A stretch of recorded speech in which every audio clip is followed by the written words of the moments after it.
Why can't I hit it? RPGs without obvious combat mechanics. Hey, folks, my name is Mo, and I'm going to introduce my fellow panelists to talk about combat mechanics in RPGs and why they're optional. How about you? Let's start with you, Jay. Hi, folks. I'm Jay. Before I say more about myself, I'd like to acknowledge the Gabrielino Tongva peoples as the traditional land caretakers of Tavangar, Los Angeles Basin, South Channel Islands, in which we reside. We pay our respects to elders past, present, and emerging. I'm Jay, and she and her are my pronouns. I've been designing and self publishing games for the past 3 years. And that's actually when I also started playing story games in general. And I'm glad to be here with Mo and Michael, and I'll hand it off to Michael. Hi, Michael. He, him pronouns. And yeah, I've been building games probably since I realized that was a thing you could do. I think I was 12. But I've just recently gotten into the selling them aspect. Been developing things for a while, and I'm also teaching writing online using role-playing game mechanics. And as far as nonviolence goes, it's an issue for me because I work with kids, so it makes me think about it. And I'm Mo, pronouns he, him. uh, I've been a game designer for a couple years now. I have two games under my belt, Shibuya Nights and Holdfast Station, and I'm kind of constipated with a bunch of other games to include Spaceport Cantina, Bullet in the Blank, Gimme That, Dragon Battle, and Bun Amigos World Travel board game. Uh, yeah, all kind of stuff going on. Um, just for viewers, if we get a little too comfortable, um, Jay, Michael, and I are all part of a RPG design group in Glendale, and you're all welcome to join us every other Tuesday night at the Glendale RPG Design Group. Um, we should probably put that link out. I'll figure that Yeah, out. Yeah. Um, yeah. so, I'm sorry. Go ahead. I was just gonna say Story Games Glendale. You just look it up on Meetup. Yep. But we will also, Lucas Put will, that in the chat. somebody will put it in the chat. Thank you, Lucas. Um, Okay, so let's get started. As a designer, what's the big deal with combat in games? Let's start with you, Michael. what's the big deal? I don't know. I guess for me, I first started, let's say, restructuring the way I approach design when I started playtesting an educational RPG that I run online for kids at luckoflegends.com. So I teach writing, and I teach it through a narrative game where kids have the ability to build the world. And when I was beginning online, I was really looking hard at the digital tools that were available and realized that most of the games that had materials available required combat and centered combat as a major way of interacting with the story. And it was a huge element of the story. And I had multiple kids who weren't interested in fighting. And I had other kids who I really had to question myself as an educator and my values. If I were encouraging combat as a way to resolve conflict, what kind of message was I sending? So it made me really reapproach design and start from what's interesting in a story. What makes the story compelling? What makes the story dramatic? And the answer was often not combat. Some of the most edge of your seat moments in the games that I run for kids actually come from my Monster High School game. Kids are using, they're using every monstrous power at their disposal to make sure they get to class on time, and terrified if the teacher asks a question and their teenager is trying to scramble for an answer. So that kind of drama, everyday drama, is really powerful and important for people to experience and for kids to play through in order to model responses.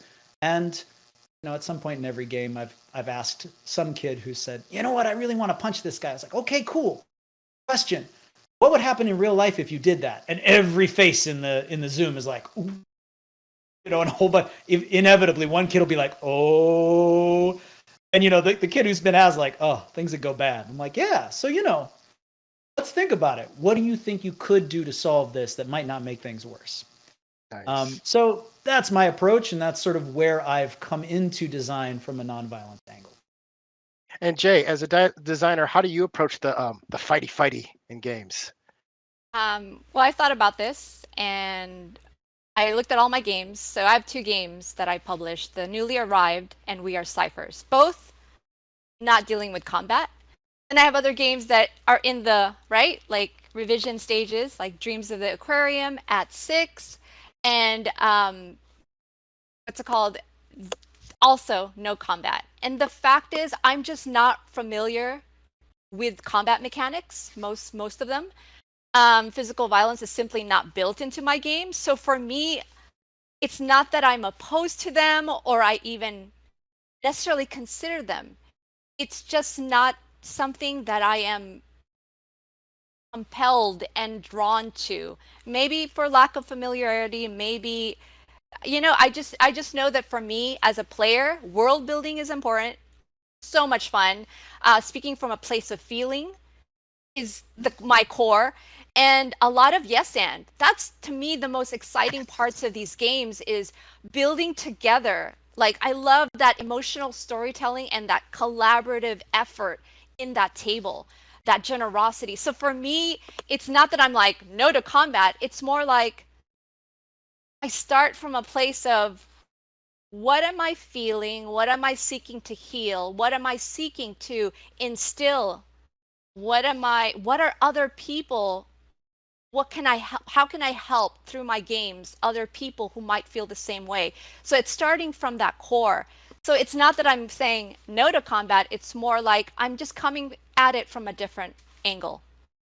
How about you, Mo? How are you approaching this whole Well, thing? I think I started with AD&D before it was second edition because it was just the better version, and Yep. I graduated to Champions where you literally spent hours, days configuring the best way to make your superhero hit supervillains, and I did that for about 15, 20 years, and that's my history in gaming. So Right. for me, I was that person who was always trying to play the game for with for the story, and kind of when I discovered story games, I was really impressed that here you had these games that they had a very different approach, and I then in turn wanted to design a game that I didn't see out in the space still, where you know combat was a choice, but not the only choice you could make. And that was Shibuya Nights, and I just found myself kind of drifting even further in another direction to wonder, is this how? Um, is this the only opportunity for drama? Is this the only opportunity Right. for tension? Um, are there other stories that can be told that approach problem solving in a different way? And that's when yeah, well, I wouldn't say that's when, but I think that was the spirit that I went into designing Holdfast Station with this guy, Michael Lowe, um, and he has a bunch of other stuff to talk about. So I'll talk about that. And it's just really about uh, approaching storytelling from the spirit of, okay, the most valuable thing is us having a community, and like how do we, if we're going to fight, if we're going to struggle, like let's struggle to keep the community together, and what if our problems we can't hit our way out of, so I found that to be very compelling, and to me the next evolution of what I was sometimes not seeing in some of the story role-playing games. So that's me. I do like a good game that where people have guns and they go out and they solve problems the old-fashioned RPG way. Mm, Um, but like variety is good, in my opinion. I will say, you just reminded me of a line from a student who was in one of my games. We were talking about how difficult it was to find graphics because I'm very into world building. Jay, what you said about yes and, I would like to yes and that. I think one of the things that's so great about, I've played Dreams of the Aquarium with you. It's all about community, it's all about emotion, and it's all about storytelling. And good stories, I often think of violence as kind of a, I'll just play my hand here. I kind of think it's a cheap choice narratively. You can inject drama into anything if you create a moment of violence. It's a quick way to make things move and make everyone feel a sense of danger. But I also think it's become kind of a tired mechanic. It's the thing you default to because that's going to create drama. And I can't tell you how many games I've seen where everybody at the table was running a combat and they were bored out of their minds because combat had ceased to be dramatic because it was the only thing anyone was doing and the sense of stakes was gone. And just to refer back to that question of what is the drama and how do you create drama without combat, Holdfast was, it's a labor of love for me too, and I've got another game up on itch called Zero Samurai, and this goes back to your statement about cooperative gaming, narrative world building together, Jay. And I'd like to hear you talk more about it because I know you're amazing at it in design. In Zero Samurai, I had read Compound Cinematics, which is by one of the scriptwriters for Seven Samurai, Shinobu Hashimoto, who incidentally turned out to be my life partner's grandpa. And I met him and he gave me the book. And a lot of the things he said about how Kurosawa's script writing team approached writing a story were very powerful pieces of advice for me on how to approach writing a game at a table. That everyone had a different role to play, but no one person was the storyteller. Everyone was collaborating to tell story together. And so sort of creating that space in a game and that structure in a game where everyone gets to tell stories, I found kids find that much more compelling. Getting to tell a story about a place they're going to go, a fantastic magical creature or creature on another world that they're going to encounter. And when they see that come to life in the game, it's very powerful for them, much more so than I won at combat. Let me lean into that because all of that sounds, I think, very high-minded. I'm going to be the cynic, right? Okay.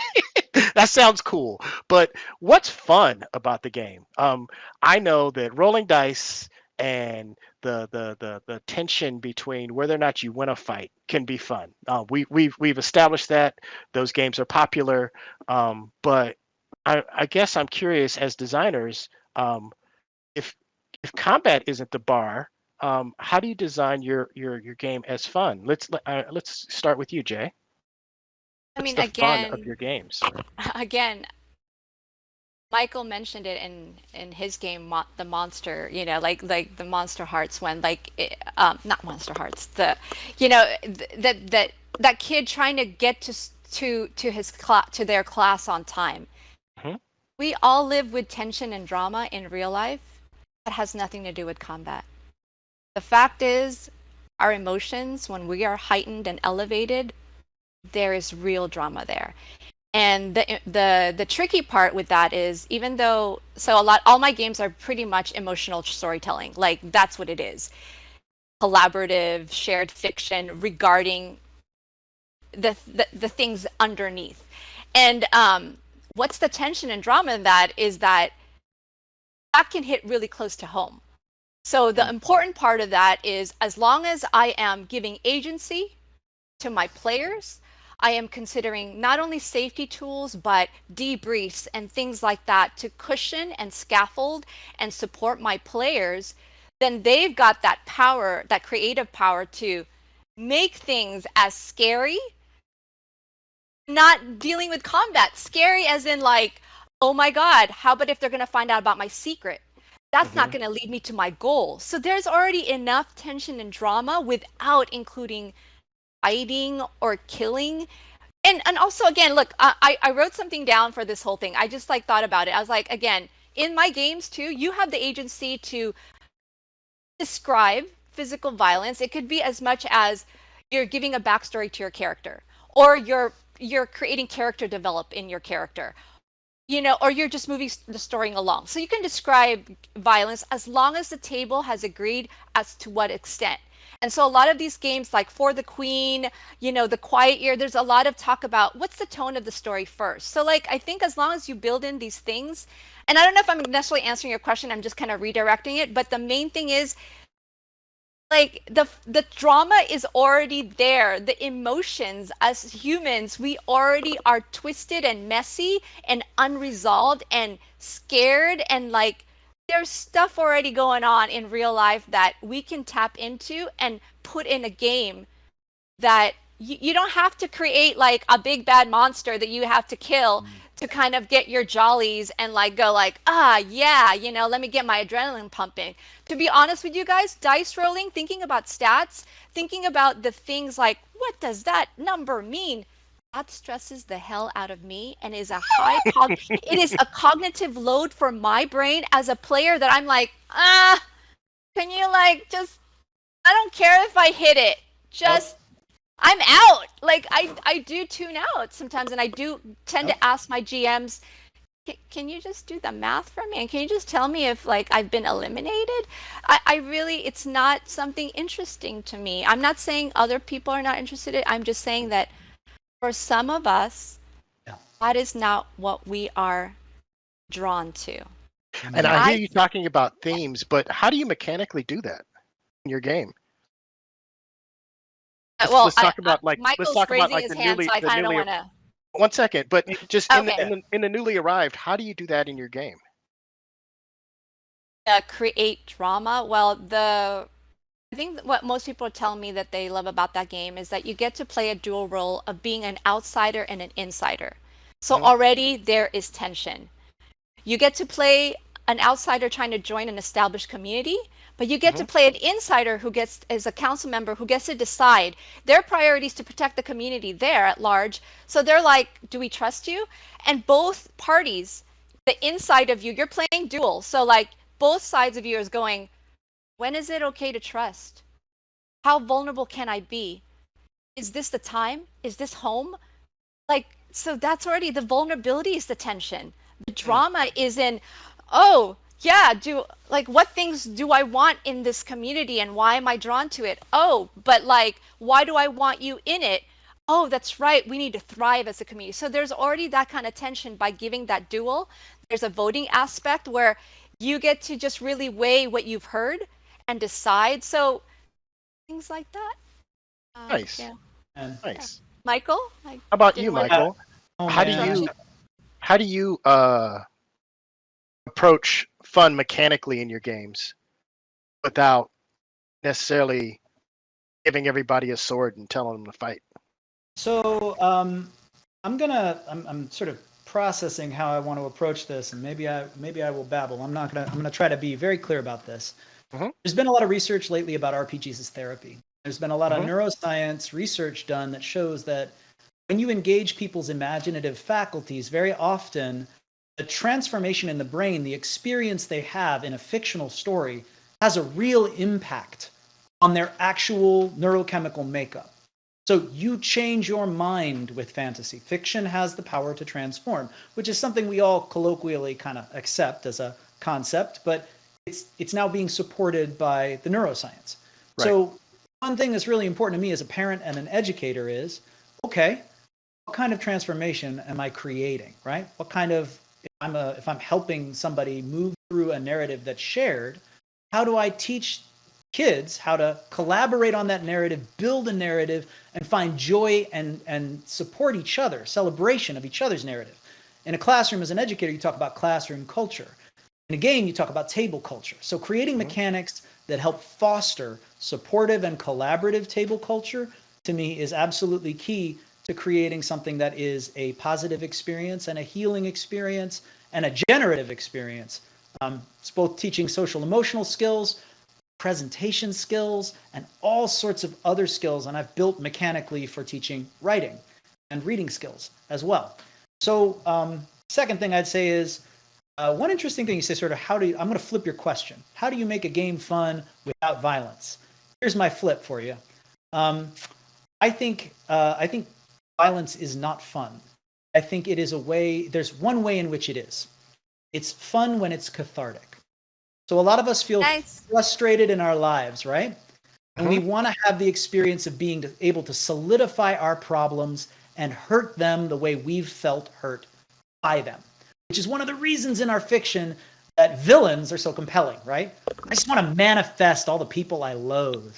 And then I just really want to like punch them repeatedly. But the truth of the matter is, in real life, that impulse is one of the ones that leads to the greatest amount of tragedies, right? Systemically and culturally.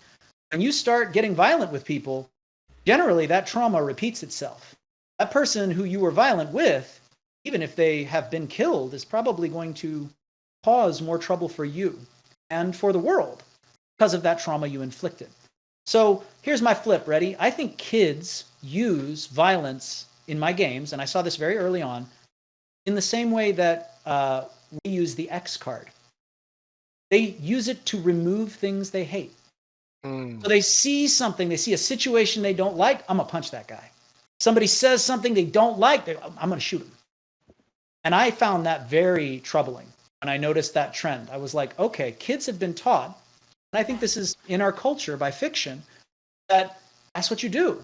You remove the things you hate by being violent with them. That's heroic. Right. That's not villainous, that's heroic.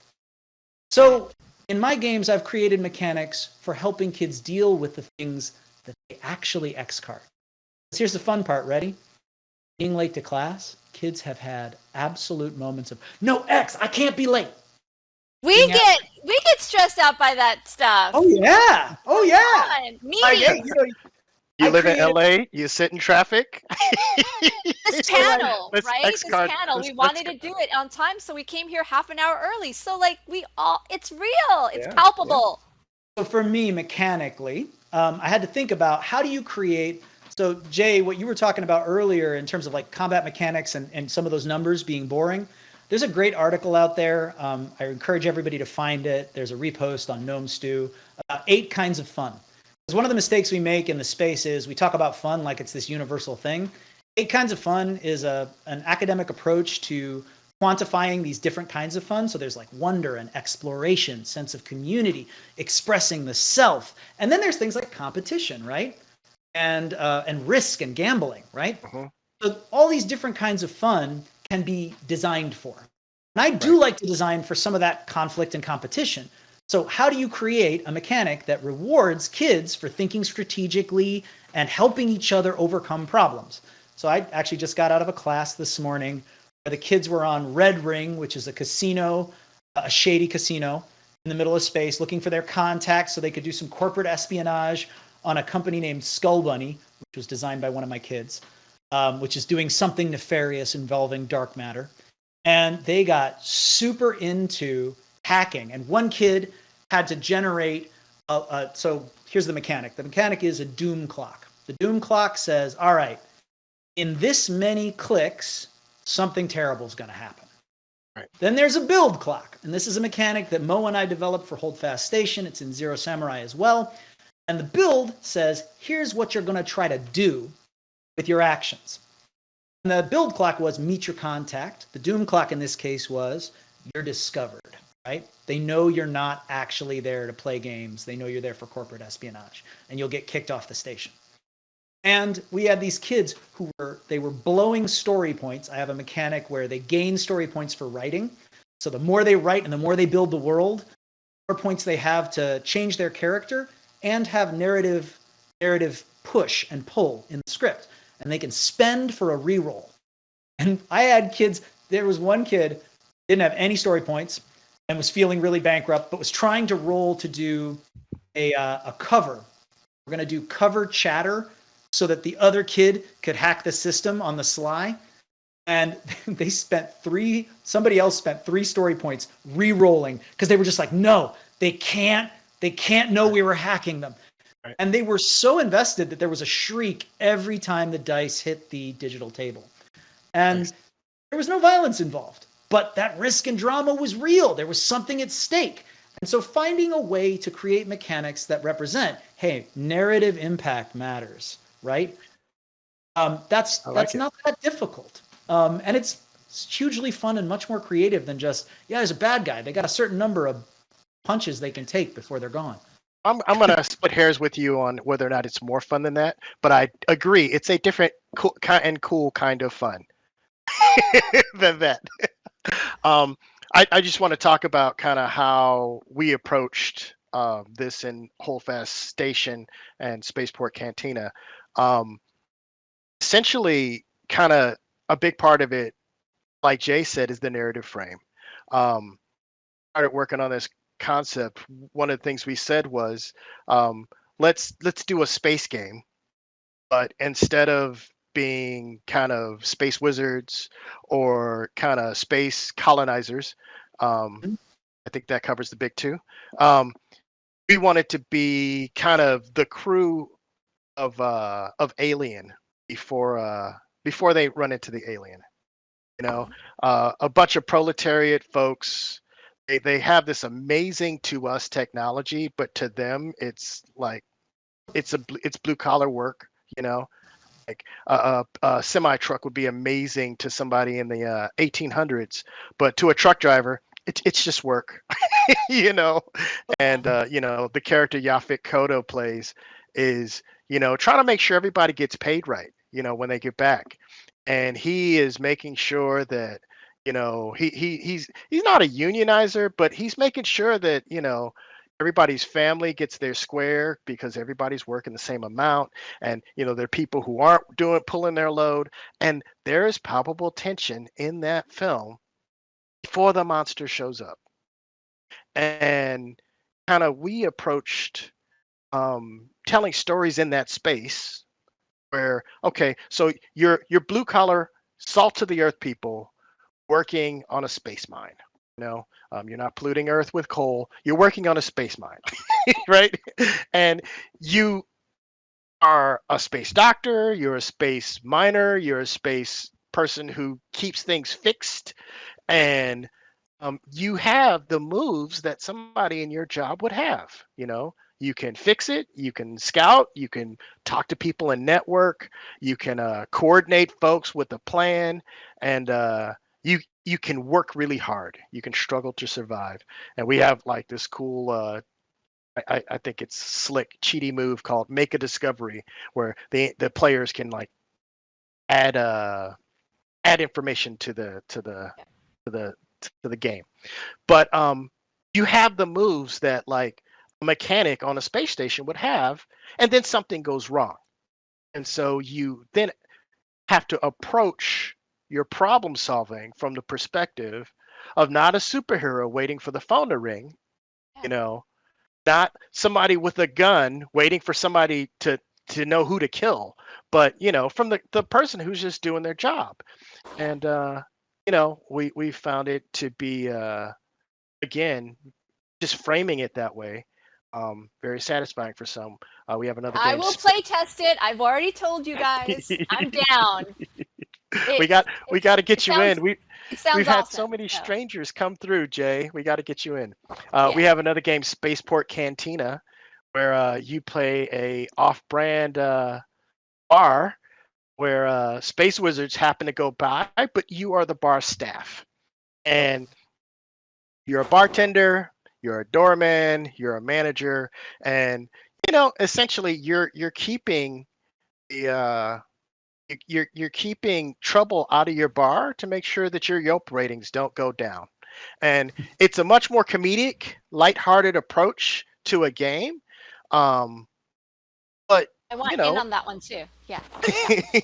but you know, it's problem Maybe. solving, you know, with the tools you have at your disposal. And you know, one of the Oh, yeah. tools at your disposal is running some kind of like side hustle, you know, that's like off the books to keep the bar open, you know. So Oh, yeah, right, right. I want to again, know if like I can yeah, add talk something to me. too. Not Talk. only like What's up, Jay? not only mechanics. Mm. So with my game, We Are Ciphers, it's a letter story writing game, right? Hmm. It's a mystery game too, because the two of you decide. Basically, the whole thing is that you guys are writing, you're encoding and whoa, sorry, you're encoding and decoding letters for each other, Mm. and you're building the story along the way. So part of the tension and drama is You don't know what the other player is going to do in terms of the prize that you both are seeking. They could take it this way or that way. They could add a clue that would force the story to go this way, and you just have to roll with it. And you do have an initial chat where you're talking to each other about your characters and the world and what you're after. You do agree on that, what you're both after. It's usually an object. So I played this where the story was we were two witches, ex-rivals, and we wanted to always win the cider competition that the witches have. And finally, we team up to, to win this competition. And we're after this one apple called the Crimson Delight. And it only bears one fruit a year, so we're like after it. And we find out our rival that this other witch has it. So the tension becomes that as I started the first letter, I present like who has it, but I add like little clues, like they have a companion. It's now up to the second letter writer to kind of go, where do I go take the story? And there's prompts to help them. But they can take it in so many different ways. They can make this third witch that has the thing that we want into somebody benevolent. And then I would have to create drama in my letter to try to spice it up. There's just constant imaginative challenges that's what when Michael was bringing that up, that it's not only through within the game itself, it's also through the medium sometimes. Like you can, like I think Michael, you mentioned that there was a coloring book thing that you're going to do. Like there's so many ways we can innovate and add such creativity to our games that still allow us to create fun. 8 kinds of fun, not just one kind, all kinds of fun by innovating through medium, not only mechanics, and not only through themes. So I just wanted to put that out there that, yeah, there's just so many ways to approach it. The main thing is tell a good freaking good story. Right. How do you get that is get to the core. The core is our freaking emotions. Yes. That's who we are as humans. We're not freaking robots. We're humans, and emotions have to be at the core. So this is let me just reframe. Okay, do it. I just want to ask this question in a slightly different way to find out how Jay really feels about this. So what I'm hearing is that you guys think that a level of buy-in is critical to making these games work. I'm kind of thinking back to what Michael said, like violence can be cathartic if people care. And usually people don't care, and that makes it a whole nother thing. How do you build buy-in to your games, Michael, when you're designing a game? How do you get do players just like start off caring about everything that you've written for them? That's interesting, because what you just did was you framed it as my game and I was going to write for them. It's not my game. That's what I did. Oh, okay. Well, and that's one of the key elements for me in creating emotionally engaging games, because that's what Jay, you said it so well. Like that's it. The core is emotional engagement. You have to care. Listen, a violent encounter can be very traumatic and troubling, or completely boring, based on whether you care about the things that are at risk in that encounter. So how do you get people to care? How do you get your players to care about the game that you all's game that you're playing? Well, so you asked an original question about mechanics, and it was interesting to hear, Jay, you reframe it and say it's not just about mechanics, it's about content. When I was coming up in design spaces, we used to talk about crunch and fluff as though they were different things. Your setting was not your game, because your game was this, hard numbers thing that existed separate from the fiction. 100% disagree. Totally incorrect. One of the most important things I think as a designer to recognize is crunch is fluff and fluff is crunch. Everything is a part of how the game experience unspools for the people at the table. So even things like what statements you make in the book, what kind of descriptions you give, every piece of architecture to whatever kind of game you're making has an impact on how people understand it and how it inspires people to create and emotionally engage in the game. So going back to that concept of collaborative gaming, it's interesting that you talked so much about our games where we centered the idea of community, right? Everybody here, even if you don't like the other people you work at the bar with, right? You got to get through your work day and you got to make it function because everybody needs a paycheck. Mm-hmm. You can't punch the dude at the door because the dude at the door is obnoxious. They still have to do their job. You still have to do yours. You got to work it out, right? Same thing on Hold Fast. In Zero Samurai, you're a very, that one starts with the idea that you're the community of peasants in Seven Samurai, and your two emissaries have come back from town, and they've been able to hire Zero. So what do you do as normal people to try to hold your community together and hold up and hold out against a very dangerous existential threat, which is, and a very physical threat too, is I bandit hear you invasion. talking about settings, but if I show up, I've had a long day at work. Mm-hmm. How does the game designer get me to lean in to that I setting? want to chime in. Yeah, well, What I do you wanted think, to chime Jay? in right away. Well, GM-less games, that's what I got into, and that's what I design. That's one way, is to make it GM-less or have it so that the table has the agency and has the collaborative power to say, where are we? What is our tone? What kind of creatures are we going to be? What kind of community are we going to try to do? Pick lists. Putting pick lists in your game, we've done that. All of us do that to give a lot of newbies or people who are like, I'm kind of stuck, I don't want to like think too hard, give me pick lists. So that's one simple design thing you can do to help people kind of go, ooh, or I don't want that, but I want this. Always do like a blank space at the end, so it's like DIY. So like that is one thing, is getting that participation of the players, agreeing on what kind of tone we want to do, what kind of world. So a lot of there's a game I did, Treasured Oddities. You can be any creature. And basically, you all come together. You've been invited. You guys were all adventurers. You're on your last quest. You've been invited to this gallery to showcase what you find beautiful and worthwhile. You could be an ogre. You could be a space blob. That openness in the fiction allows you to be creative and engaged right away. Why do you want to make me play space? I don't want to play space. Then don't play space in that game. You can be a Middle Earth creature.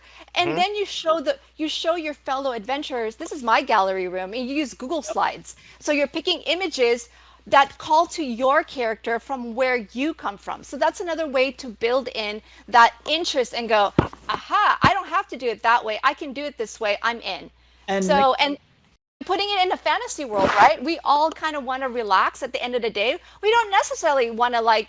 So I love that with the space, port, you're like, oh yeah, we all can understand we're workers. We all have work, but let's put it in a fantasy kind of realm. That makes it fun too. So go ahead, Michael. I was just thinking about Monster High again because one of my favorite epic moments, I've got two, in Monster High, which was like a culminating end of story arc moment. The kids decided, and one of them was they created a school sport called Smash Ball. Mm-hmm. They decided what the rules were, what the team sizes were, what the positions were, and how to play. And their culminating moment was a playoff game where they got to play Smash Ball against another. And oh my gosh, the screams, the yells, and we mapped it out. That one was closer to a combat than a lot of things because they were moving the ball and they were moving around a map, and we had minis. Mm-hmm. Another one was a school dance, and several of the characters had decided they were in a band, and they all had different instruments that they played, and they were going to play at the school dance. And there was a brewing emotional problem where a large crew of kids were kind of hep up because of the full moon. A lot of the were creatures were a little bit on edge, and they had to play the crowd. And each time they had to play the crowd, there was a role involved, and they actually, the kids were throwing down tracks they wanted to be the track to change the mood. And so there was both a lyrical element to the choices they made, and there was a role too. But I'm going to go back to that concept of GM-less games because I love it, Jay. Absolutely love it. I have not grown to become as brilliant as you. I am still. I think of the games I design as GM light. I think one of the things I want to teach people to do is unlearn the concept of what a storyteller does. I see so many posts on Twitter that are about, and I'm new to it, so I'm always like, whoa, don't. But so many people spend so much time, energy, and emotional labor creating these elaborate stories. And then everybody's confused why there's so much loaded and sometimes really unpleasant experiences at table. Disconnected, right? It's Disconnected. well, it's so overloaded. If I come to the table and I'm like, here's my glorious plot, don't you appreciate it? And it's not the game you want to play.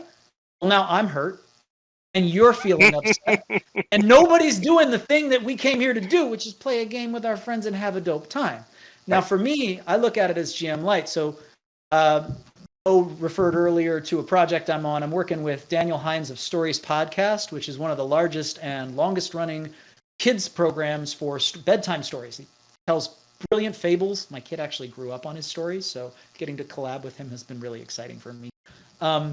We're building a narrative-focused storytelling game. And the goal is to help welcome parents and kids in, because as a parent, I've been stunned by how much my son has learned playing games with me and how much he's taught me about how to design games. And we put a lot of those, I've been playtesting my system for 2 years, and that's going into Stories RPG. It's at storiesrpg.com.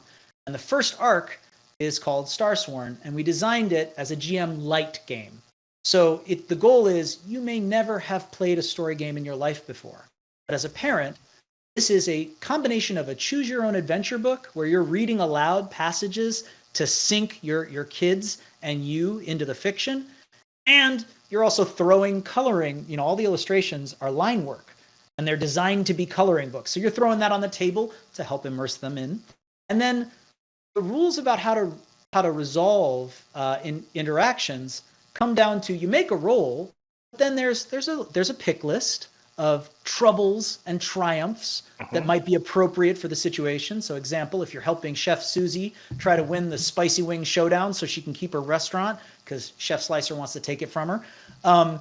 Maybe you're developing an extra ingredient or you're like snooping on Chef Slicer's recipe, you're trying to sabotage him or you're riling up the crowd.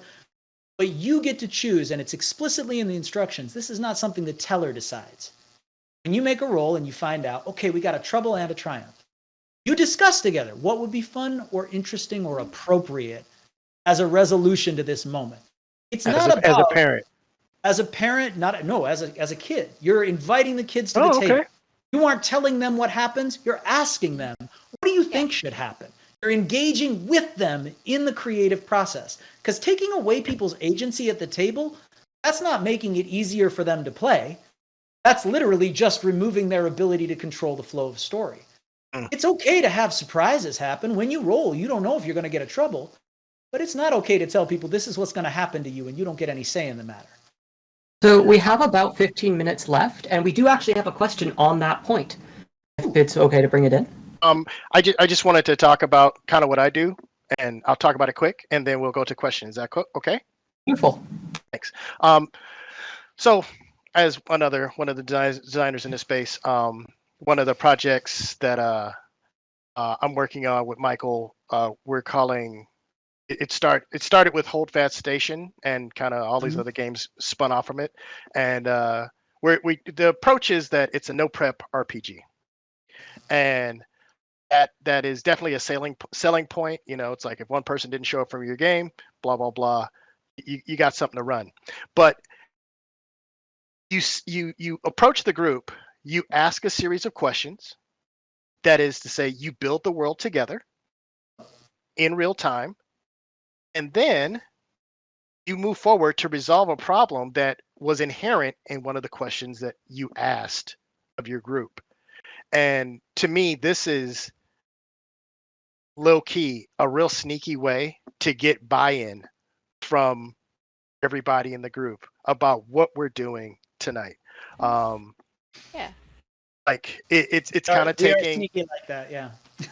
It's kind of taking one of the tricks we kind of decoded from For the Queen, which is a game that just asks questions. And it asks questions as it asks questions, and the players answer questions. You don't start with a character, but a character starts to develop in you. And, I found that, I mean, I played the game a few dozen times, and like I've developed way more rich characters in that game Mm-hmm. than I have in weeks of role playing in a campaign. So just giving people an opportunity to kind of think about something, create the narrative in their head, I think is really a strong hook for people having buy-in. Yep. Asking the right questions. It's all about those emotional ones that bring out real investment. Jay, you did that so beautifully in Dreams of the Aquarium. You asked so many questions where I was like, oh my God, my little sea creature that's living in this aquarium is now like desperately grieving the loss of a friend or like Right? terrified for the future. And I'm like, how did I suddenly care so much about this starfish? But Right? that's the brilliance of it as a designer. The questions you ask, the words you use, they can create so many opportunities for the people at the table to buy in. All right, let's go to our question. Yeah. So, just as a note, there was a panel on this yesterday called I "Questions as know. Mechanics" that I definitely know. suggest to other people who haven't gotten a chance to see it go see. Those in chat or those watching on YouTube. It was a great conversation. I agree. I agree. So we have one person asking who says, for them, the essence of RPGs as a genre is about player agency, the fact that your character can do anything they want. And so, Michael, you had talked a bit about this. So they mentioned how it's doing anything you want, but facing the consequences for it. How do you design to avoid violence without detracting from this agency, or at least this sense of agency? So, I mean, I've already mentioned the question of doom clocks. Creating a collective mission has been huge. So when you create that clock and you say, here's what's going to happen if no one does anything. And then you say, for each tick of the doom clock, each of you gets a move to affect it. And then you spotlight each character and you say, all right, what are you going to do? What do you think your character's abilities allow them to do that might help prevent this? In terms of character choice, they're still open to do other things whenever they want. And if they don't mind the doom, I've had some people be like, you know what? I'm going to do something that doesn't help the clock because I'm kind of interested in seeing what happens if this happens. So that's a total choice. The other piece is player moves. So I have, I'll give you an example. I'm playing a game with some kids right now. It's an educational game. Once again, it's a writing game. It's called Knights of the Microbiome. And in it, there are 4 basic moves. There's symbiosis, where you try to meld with other little microbiotic critters living in the body to get them to help you out or change their behavior. There's cell power, where you physically use your cellular body in some way. There's microbial power, where you do something cool that only a microbe like you can do. And we've got some very creative ones. Of course, there's lots of kids playing creatures from the butt, because butt is a place where there's a lot of microbiome activity going on, and it's cool like that. And then there's a final move, which is diagnosis, figuring out what's going on. Can you be violent using those moves? Absolutely. You can use cell power to bash another microbe. You can use your microbial power to attack another microbe. All of that's possible. Do the moves themselves and the way they're described suggest that? Nope. And there's a real power of suggestion that I think as designers we often forget. The way you design the language of your game changes what people choose to do in that game. When you play Monster High School and one of your moves is empathy, support your friends, and help out, connect with others, that tells you something about what kind of game you're playing. Yep. Now, if I have a move that's called murder, I'm also telling you something about my game. Right. If something that's primary about my game is like, hey, here's your 2-hit stat, and here's your armor class, and here are the number of hits you can take. You've just told me 15 different ways that the point of my character is to hurt folks and get hurt. Let's Jay, what you got to say? Well, like in Dreams of the Aquarium, sometimes, getting to this question, when a character dies doesn't mean it's the end of the game for you. So in Dreams of the Aquarium, that was a very important thing for me because one of the premise of Dreams of the Aquarium is you're a bunch of aquarium residents and you're surviving, but you're also like, there's dangers all the time that you can't control. And you're a community. So, but at the end of the game, there's always one that remains. So there was always that, like, that's the tension, right? The end of it. But it was very important for me that I didn't want the other characters or players to sit around when as each phase goes and one departs.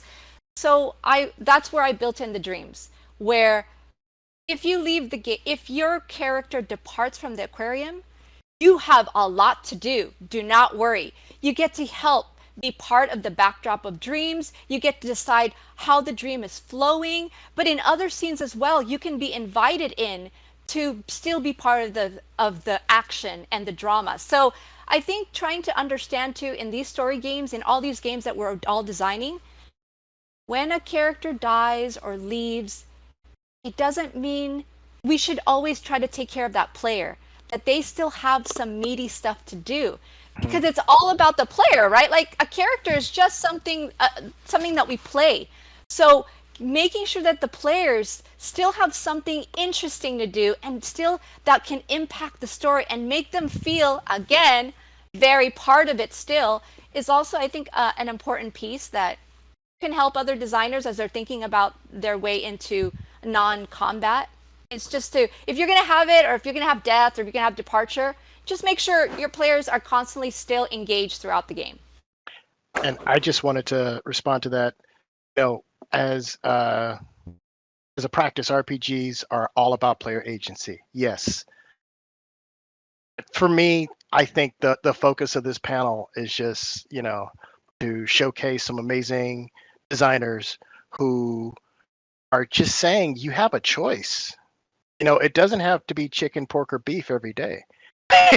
You know, and there's really an opportunity to have player agency in other ways when you sit down to choose to role play. And that's as a player, you know, and you can, I mean, we decide whether or not we want to, you know, weld a laser pistol or wield a longsword when we sit down to role play. We make a decision, and I think there are more opportunities for decisions available than most players imagine.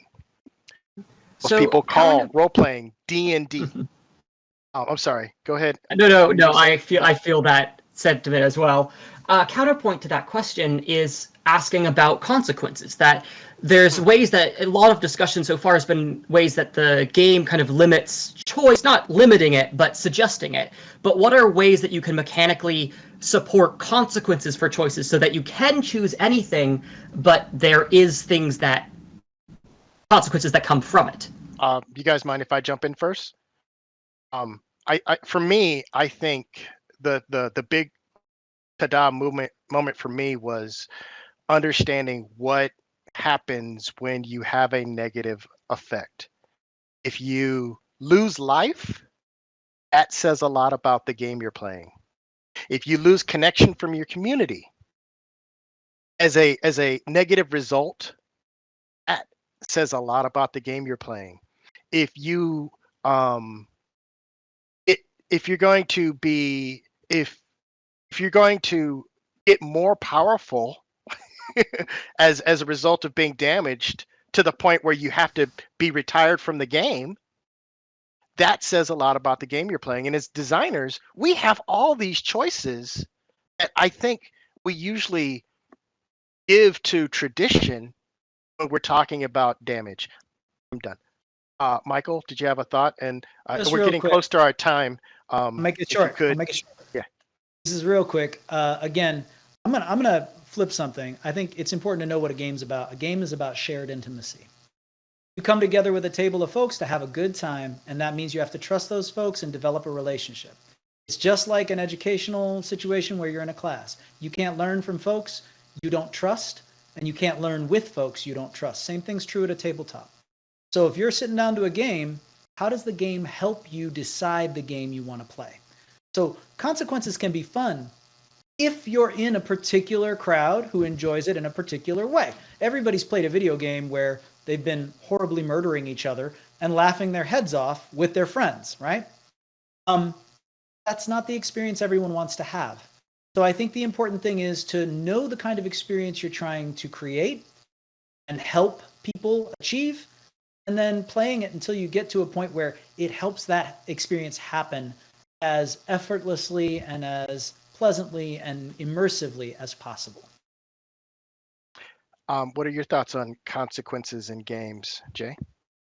I mean, I feel like, sure, I feel like I did answer it already in the sense that, again, in all my games, there's no like combat. So Hmm. if we're talking about consequences in reference to combat, I, I don't have anything to say other than, again, in these games, in my games, you can describe violence, you can describe death, and it's more, the more important thing is what happens to the other characters, how they remember you, how do they feel that loss, how are the players expressing that loss, how are you celebrating remembering these characters that have either left or departed.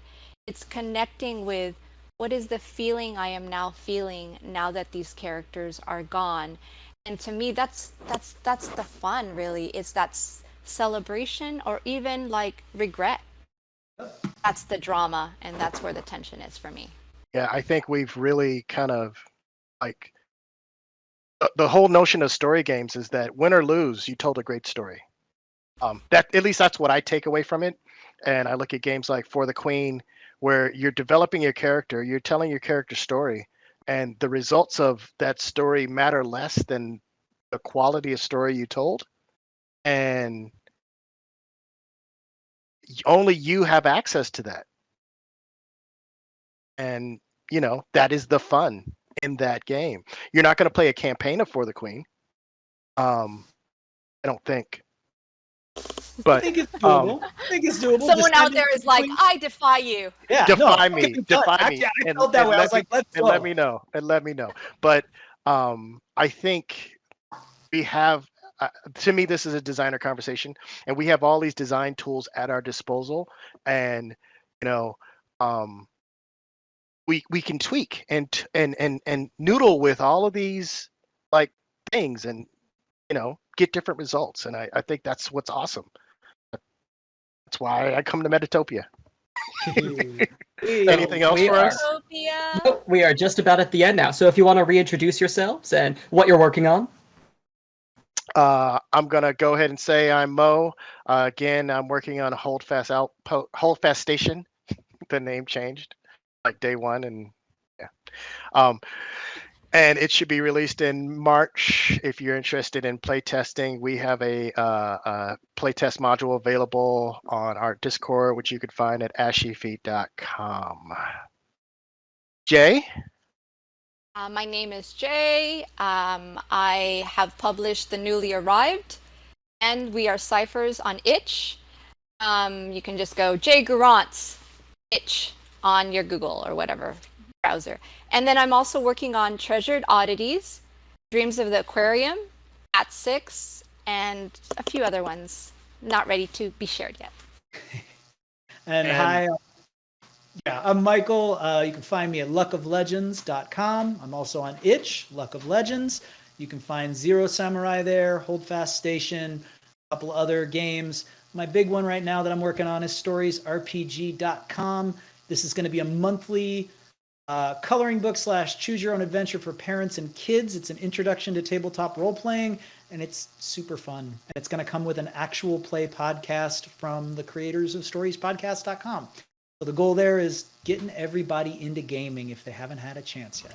And also find my classes at luckoflegends.com. If you've got a kid in your life, maybe loves stories but hasn't really gotten into writing yet, come check me out. It's all homeschool credited. I'm a certified California teacher and would love to teach your kid to love to write.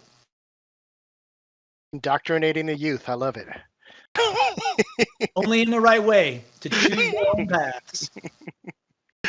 Thank you so much, Jay and Michael, for joining me. Thank you, Metatopia, Thanks to for you having guys us. too. Much love, y'all. Bye. Have a good one, everyone. Bye.